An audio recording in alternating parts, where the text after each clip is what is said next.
दीप्ति जी मुंबई से। राधे राधे महाराज जी, आपके चरणों में कोटि कोटि प्रणाम। महाराज जी, मेरे गुरुदेव की कृपा से गुरु मंत्र का जप निरंतर नियमित रूप से होता है। मेरा प्रश्न यह है कि पहले मेरा स्वभाव कोमल था, नम्रता, दयालुता इत्यादि का फायदा उठाया जाता था, तब मुझे पता नहीं लगता था। अब पता चल जाता है तो कई बार क्षणिक द्वेष और क्रोध भी आ जाता है और स्वभाव कठोर हो गया है। अपने आप में गलानी का भाव आता है, लगता है पहले जो ना समझी थी वही अच्छी थी। क्या कठोरता इस मार्ग में बाधक? तो अब भी तो समझ ठीक नहीं है। अगर समझ अब भी ठीक होती, जो पहले ना समझी को आप ठीक कैसे करें? जब खुद समझ कह रही कि पहले ना समझते, अब उसे ना समझी को ठीक मान रहे हो, तो अब भी तो ना समझ ही हो। अभी कौन सी समझ सही हो गई? जिस दिन समझ सही हो जाएगी तो समझी और ना समझी दोनों से परे जो समझ है वही आनंदमयी है। अभी कैसा हृदय कठोर, कैसा हृदय विनम्र, सारा मायाकृत ही तो हृदय है। जितना हृदय है मायाकृत ही तो है। और आप गुरु मंत्र जप रही हो तो क्या कठोरता आ गई है? अभी कौन सी समझ जागृत हो गई? कौन सा शुद्ध ज्ञान हो गया है? कौन सी शुद्ध बात आपकी समझ में आई? अभी सही नहीं है। जहां संशय है वहां सही नहीं है। जहां अंदर निर्भय, निश्चिंत, निशोक, ये सही मार्ग है। निर्भय, निश्चिंत, निशोक, ये सही मार्ग है। आपको कैसे लगता है कि आप पहले सही थी अब गलत है? ऐसा कौन सी बुद्धि जागृत है जो पहले को सही कह रही, इतने दिन भजन करने के बाद अब बुद्धि को गलत कह रही? तो अभी सही बुद्धि नहीं आई है। समय पर हमें कठोरता की भी जरूरत होती है, समय पर हमें निर्दयता की भी जरूरत होती है, समय पर हमें दया की जरूरत होती है। जिस समय हमें जैसा स्वयं करना पड़ेगा हम वैसा करेंगे। बहुत देखो, संत हृदय दयालु होता है पर बहुत कठोर भी होता है। अगर अपने जनों को ऊपर चढ़ाना है सतमार्ग पे तो देखा जाता है कि बहुत ढिलाई कर रहा है, तो फिर न मुस्कुराहट है, न दया है, न करुणा है, भारी कठोरता का स्वरूप और निर्णय उनका बहुत कठोर होगा। अब आपको लगेगा दयालु संत होते कैसे? और इसमें परम दया छुपी हुई है कि उस जीव के पाप नष्ट करके उसकी मनोवृत्ति में जो गंदगी आई है वो तप के द्वारा भस्म करके भगवान की तरफ आगे बढ़े। तो हमें देखना होगा कि दयालुता, कृपालुता, मृदुता जो आप कह रहे हैं, कहीं वो विषय नहीं है क्या? कहीं वो विषय संबंध से तो नहीं है? आज भी मलिन बुद्धि उसका सहयोग करके कह रही ना समझी ठीक है। जो यही तो हो जाता है, अगर सही सत्संग ना मिला तो कुछ समय भक्ति चलने के बाद जब हृदय जलता है क्योंकि पाप नष्ट होते हैं, तो उसको लगता है यार इससे तो बढ़िया तब का जीवन था, जो मौज आती थी खाता था पीता था, जो मौज आती थी करता था। अब तो यार जल रहा हूं, भजन कर रहा हूं, फिर भी जल रहा हूं।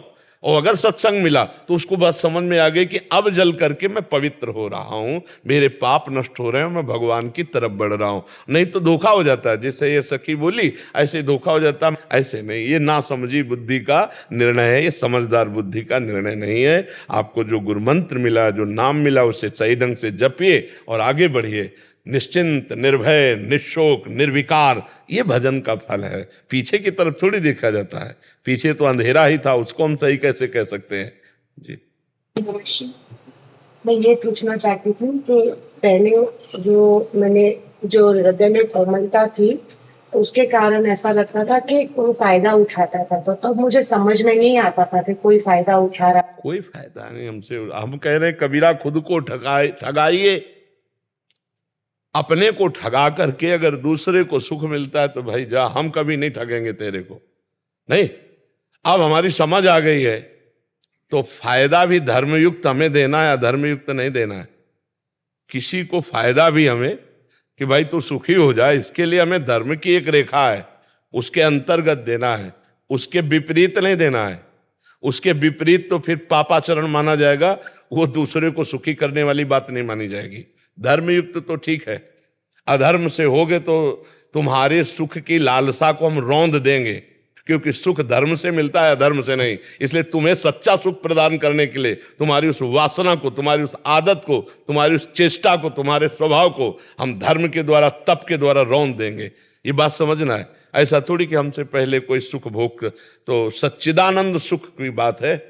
पार्थिव सुख तो मान लो आपका स्त्री शरीर है, आपकी तरफ कोई कुदृष्टि से देखे तो उसको हम फायदा उठाने देंगे क्या?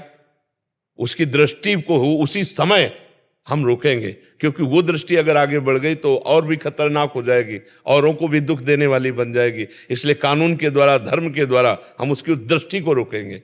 हाँ, कोई हमारे धर्मयुक्त, जैसे हमारे धर्म की कमाई 100 रुपया है और कोई हमको ठग लेता है, 100 रुपया ले लेता है, हम नहीं नाराज होते, जाओ खाओ पियो जाके, ठीक है। अगली बार अगर आप चांस करोगे तो आपको इसका फिर दंड देंगे पीछे से और इसको भी जोड़ करके। एक बार तो क्षमा कर दिया, दूसरी बार नहीं, क्षमा इसलिए कर दिया अध्यात्म के प्रतीक है, एक सीमा तक, उसके आगे नहीं, उसके आगे फिर हमारा कोई प्रयोग नहीं कर सकता। ये बात बहुत सावधानी से देखना है। क्षमा भी एक सीमा तक है, एक सीमा के बाद जब हो जाएगा तो क्षमा फिर नहीं। भगवान भी एक सीमा रखे थे शिशुपाल की, 100 तक सुनेंगे तो 100 तक सुना, 98, 99 और जो ही 100 हुआ सो सुदर्शन चक्र से उड़ा दिया कि नहीं उड़ा दिया। तो क्षमा भी एक सीमा तक रखनी है, नहीं तो मान लो अधर्मी है वो बढ़ता चला जा रहा है, धर्म करता हम चुप होते चले जा रहे हैं। और देखो, एक 2 प्रकार से समझाया जाता है। एक तो शाम नीति के द्वारा समझाया जाता है, भाई हमारा विचार नहीं है कि हम आपसे लड़ें, इसलिए आप ऐसे समझ जाओ। तो ऐसे पवित्र बुद्धि वाला समझ सकता है जिसकी थोड़ी पवित्र बुद्धि होगी, और दुष्ट बुद्धि ऐसे नहीं समझता, वो ऐसे समझता है तो उसकी समझ में आ जाएगा कि इस गली नहीं जाना, खतरा है, नहीं इस गली सठे साठ्यम समाचरित। यदि दुष्ट स्वभाव वाला है, आपको भाई साहब आप ये जो छेड़ने की चेष्टा करते हैं ना, अगली बार मत करना, वो नहीं मानेगा। उसके लिए चाहिए कानून व्यवस्था, और 2 डंडा उसके जब पड़ेंगे ना तो अपने आप वो सही मार्ग में आ जाएगा। जो छली है, कपटी है, जो ठगी स्वभाव वाला है, वो साम नीति को नहीं समझता है, मतलब दैन्यता प्रीति हाथ जोड़कर नहीं समझता है, नहीं समझता है। वो समझता ही है भय को, वो प्रीति को नहीं समझता। प्रीति से उसके पैर छू लो, भाई आप क्यों परेशान करते हो, आप अपने मार्ग में जाए, वो नहीं मानेगा। और जब ये समझ जाएगा कि हमारे गाल लाल हो जाएंगे तो हेरेगा नहीं उधर। ये तो हमको एक सीमा तक क्षमा करना है, और जब हमारे धर्म पे आ जाए, जब हमारी जान पे आ जाए, जब हमारे राष्ट्र पे आ जाए तो क्षमा शब्द को गायब कर देना है। हमारा सिद्धांत जो शास्त्री भगवान श्री कृष्ण के वचनों के अनुसार है, एक क्षमा एक सीमा तक है, उसके बाद फिर नहीं, उसके बाद तो फिर दंड देंगे। हमारे पास कानून व्यवस्था है, हमारे पास भागवतिक बल है, हम उसके द्वारा तुम्हें शासन मिलेंगे। तो हमें यह लगता है कि अब बुद्धि ठीक है। ज्यादा हृदय कोमल होना, ज्यादा दयालु हो जाना, कहीं ना कहीं फंस जाना होता है, कहीं ना कहीं हम अपने धर्म से भी विमुख हो सकते हैं। हिरण के बच्चे में फंस गए महाराज भरत जी। आज के चरित्र में सुना, 3 जन्म लगे, भरत जी और हिरण और फिर जड़ भरत, तब ब्रह्मबोध हुए। तो दया बिना साधु कसाई, और दया करी तो आफत आई। बहुत थोड़ा समझ के दया का खेल खेलना है, नहीं तो दया बिना तो फिर क्या है, हृदय बहुत कठोर। और अगर दया करी तो उसमें भी संभल के खेलना नहीं। इतने बड़े महापुरुष को 3रे जन्म में भगवत प्राप्ति हुई जा करके, तो हिरण के बच्चे में फंसे तो अगला जन्म हिरण का हुआ, तो हमें थोड़ा समझना भी है।